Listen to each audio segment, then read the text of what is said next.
Hello everyone, thanks for tuning in to October's CFS 6 months look ahead. So we're going to, as the name implies, go 6 months ahead with the CFS V2 model, unsurprisingly. Now this is going to take us from next month, November, through to April 2017. So we're going to be going through the winter and into the spring with this update. It's just for fun. The charts are there, so might as well use them, but don't take it too seriously. Just a bit of a laugh to see what the model is showing. The first couple of months, okay, that has some merit in science because it's only a few weeks away. So hopefully if the model is right, then you might expect, it doesn't always work out, I'll talk about that in a moment, but you might expect that the first month or two has some sort of scientific basis. But as you're going towards 3, 4, 5, 6 months away, just really a snapshot of what the model is showing this month, but it can look very, very different next month. So I'll show the charts on that in a second. Just to say that I've already done the weekend forecast. You can find the video to that just by scrolling down the homepage ever so slightly, and it's underneath the link as a video. There's also the written version. Get to that via buttons at the top of the page. And thanks very much for tuning in to Weekend Forecast. There'll be some quite interesting conditions ahead this week. So, just about the ads, there's links to articles, I'll just mention them on all of the pages at Gasworthy's. Have a browse through widgets and click through the links. If there's any articles that you're interested in, you'll be helping us to pay for the website. There's also video ads on most pages. They own that content when you watch them. They close back up again. Does help to pay Gasworthy's. Tomorrow, I've got a really big day of updates coming up, and I'm going to talk about that at the end of the video. Before I get on with the 6 month look ahead, I just want to talk a bit about October. So, when we did September's CFS 6 months look ahead. This was the 700 millibar height anomaly that it was forecasting for October last month, back in September. And the idea was that we'd have above average heights to the south, below average heights to the north, and we'd bring in a fairly flat westerly flow. So the temperature seen was generally quite mild for most parts of Europe. British Isles was close to average for October, but many parts of Europe signalled to have a warmer than average month in October. Do you want to see how it actually has turned out in October in terms of the temperature anomaly? Well, that is it. And look how different it is. Where we had all of that orange and red, we've had all of that orange red being forecast for October back in September, back last month. We've actually turned out to have a really cool month. Look at that, significantly cooler than average through most parts of Europe, really. I mean, this stretches from sort of France over here, right way up towards Russia over here, and all places in between look generally significantly cooler than average. So you have to say a failure by the CFS V2 last month to predict October, just 1 month away. So as I always say with these updates, they are just for fun, and we sort of coach it in humorous terms. But there is an important point at play here that it is just for fun, literally, and you cannot take what this model is showing too seriously at any length of time, just 1 month away, never mind sort of 4, 5, 6 months away. And no wonder you enjoy these updates, and I enjoy doing them. I enjoy showing you what the charts are showing, but we always have to keep this at the back of our mind that it is not to be relied upon. So, with that said, let's get on with the CFS 6 months look ahead for October. And we're going to start with November's 700 millibar height anomaly. So this is how it's looking in November. It's going for above average heights to the south and to the west of the UK, southwest of the UK, below average heights up to the north and the northeast. Bit of a trough in over Scandinavia, and the jet stream is probably doing something a bit like that. There's a very slight sort of northwest to southeast trajectory of the jet stream going on here, because this trough, rather than being centred to our northwest, is actually a little bit centred to the northeast. So that would send things on this northwest-southeast trajectory. So it wouldn't be an overly warm month, maybe quite a cool month, but quite an unsettled month, actually. But it is very much at odds with what's happened in October, because in October we had loads of northern blocking, especially around Scandinavia. It may be that we'll get into November and the Atlantic will finally start to crank up a gear, but it is a bit at odds with the pattern that we've had so far. Sorry about that. So let's go on into December. Now, for the past couple of months, CFS V2 has looked pretty blocked in terms of the winter months, particularly December and January. The storyline with these CFS 6-month look ahead updates and videos is that for December and January, we've been seeing signs of northern blocking.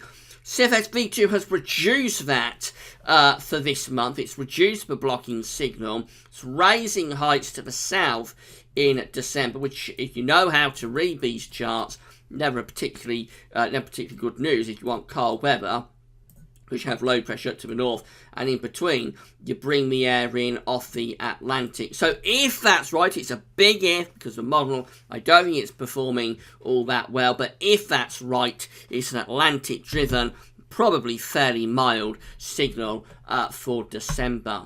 We go through into January, and the blocking signal is still there a little bit in January. It's reduced it quite a bit. You remember last month when we did the CFS 6-month look ahead, January had a lot of yellow and orange around here. There is still some yellow and orange colours, but reduced. Nevertheless, there's still a bit of a blocking signal at play there, and going over here across the polar field, certainly signs of blocking there. And this trough is out in the Atlantic, which, again, presumably is feeding up the winds from the southwest, although it won't take much of an adjustment, and if you strengthen that blocking more, you could start to entrench colder air into this trough. So quite a complicated signal for January. It has reduced that blocking signal to some degree, but it is still there, albeit slightly less of a signal for blocking in January, but still fairly interesting anomaly that, I would suggest, for January. February looks like this. Very deep trough is being placed out to our west with a ridge down to the south. This is definitely moving more at the moment towards Atlantic-driven winter pattern. The jet stream, again, will be doing something like that. We've got these yellow and orange colours still up here and over here. So still the suggestion that there is blocking over the polar field. It's just that the CFS V2 for this month, and it could look different next month, but for this month, CFS V2 is reducing that blocking signal, and consequently it's placing us in more of an Atlantic-driven type pattern through the winter months. January still looks the most interesting of the three. March looks like this. We're 5 months out now, so really just for fun, but it is building up this area above average heights across many parts of Europe. That looks quite a nice month, actually, for March. If it came off like that, I think that'd be a very pleasant start to spring indeed. Quite dry conditions and fairly warm as well. And then April, 6 months away, just for fun, but April, hard to say what's going on there. Very weak signal. There's a bit of a reach down towards Portugal, perhaps, but maybe bringing more of a westerly flow through into April, so possibly a little bit more unsettled. We won't worry about that a great deal. Let's have a look at the temperature anomalies then. So for November, I should say, it's going for a milder than average month across western parts of Europe, with the north and the east coming out nearer normal. Remember, in November, what the model wants to do is have low pressure up here,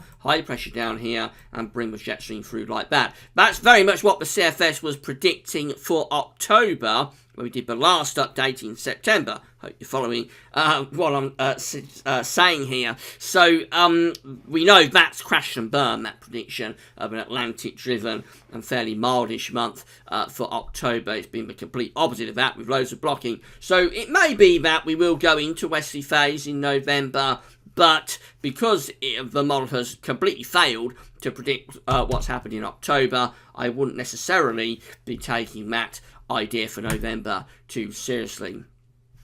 December, obviously, is going to be a mild month because of the setup, so temperatures coming out above average in December. And then into January, again, it all looks very mild. Notice it is a bit cooler up here to the north. And we know we have got the strongest signal for blocking is in January still, despite the fact that it's reduced that blocking signal quite a bit in January. Nevertheless, that still looks the most blocked of the months. So it's cooler in January across Northern Europe, but generally still predicting quite a mildish month for many parts of Europe. February looks mild, March looks mild, just goes on and on and on with this model. April is closer to average, but it's 6 months away. I don't think this model is getting this right, I have to say, for the coming months, but I'll say no more than that at this stage.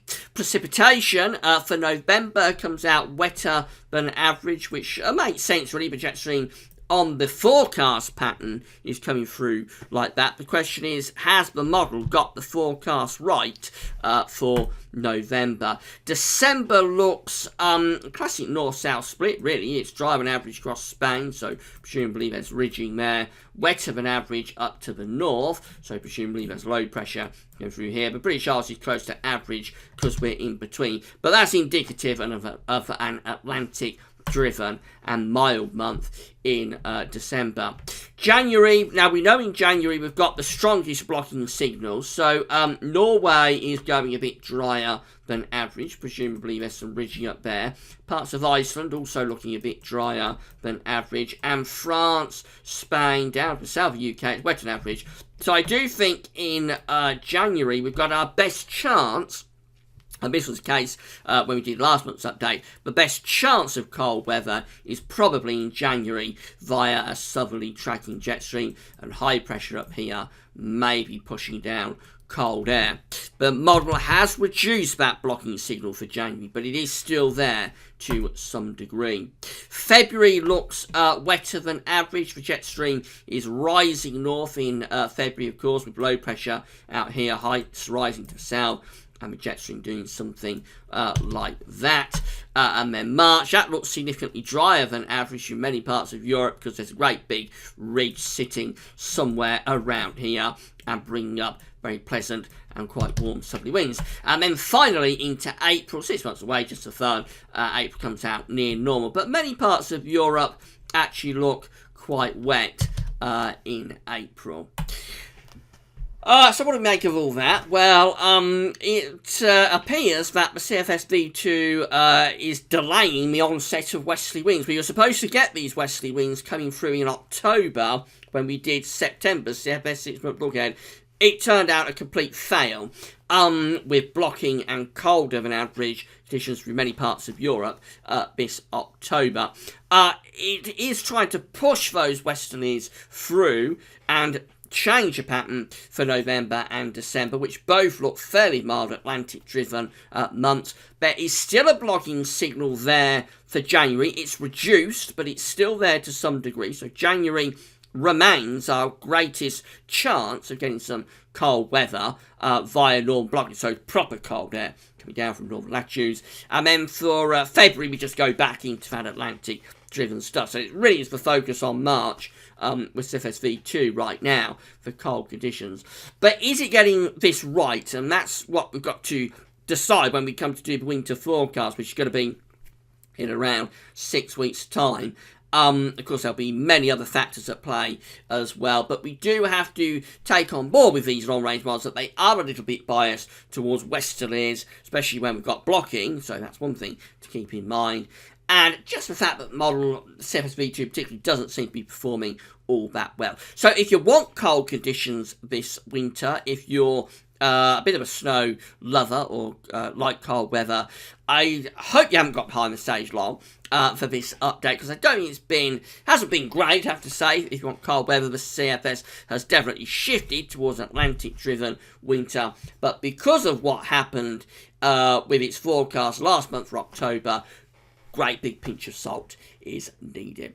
Tomorrow we're doing the 6th winter update at Gas Office. That'll be released on the homepage in the morning tomorrow around 10 a.m. and then it'll appear on the winter updates page later in the day with a written report. But also tomorrow, really interesting stuff tomorrow afternoon, because we're going to have our latest interpretation of the ECMWF seasonal model and that'll be covering the winter period. Will that be in agreement with the CFS V2, or will it go for something different? I suggest you come back for that tomorrow afternoon. It's exclusive content to Gamma Events, so check that out tomorrow afternoon. But before that, tomorrow morning, it'll be the 6th winter update. So big updates coming up at the website tomorrow. Right, that's all for now for this month's CFS 6 month talk. Remember, it's all just for fun, and we'll do it again next month. But that's all for now, and thanks for watching. Enjoy the rest of your Saturday evening.